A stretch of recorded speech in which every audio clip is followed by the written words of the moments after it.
when a retired Marine Corps instructor is pushed to the breaking point by corrupt small-town cops. Just how satisfying will the ending be?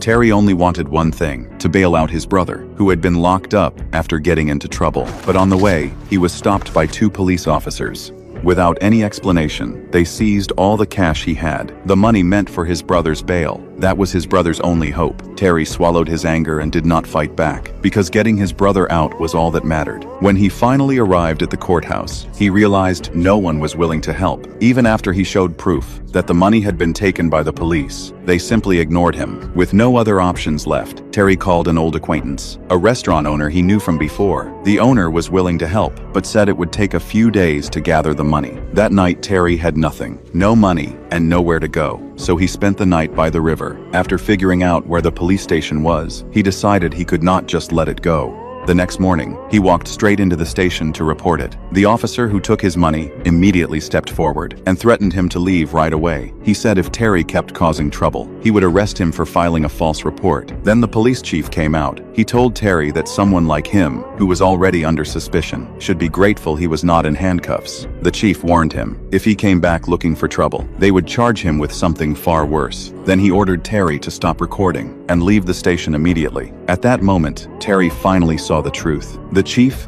and the officers were all working together. With no other choice, Terry tried to compromise. What if I didn't fight it? What if all I wanted was the 10 for bail, you keep 26K and I disappear?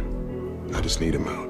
The chief pretended to be reasonable and told him to come back the next morning at 9. He even said Terry would be able to see his brother, but Terry had no idea. It was all a setup.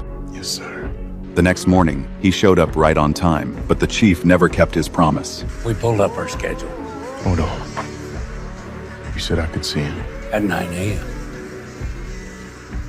You're 3 minutes late. Terry's anger exploded, but he had no time to lose control, because inside that prison, there was a man who had a deadly feud with his brother. If they crossed paths, his brother might not survive. Terry chased down the transport vehicle with everything he had. He told his brother to stay quiet and keep a low profile, survive no matter what, and promised he would get him out soon. Neither of them realized that would be the last conversation they would ever have. After returning, Terry called the restaurant owner again, hoping to finally settle the money situation, but the chief had already made his move. The restaurant had been shut down by inspectors. Only then did Terry finally understand the chief's plan. Letting him see his brother was never an act of kindness. It was simply a way to buy time and investigate who Terry really was. It did not take long for them to uncover his past. Terry had once served in the United States Marine Corps. What's that?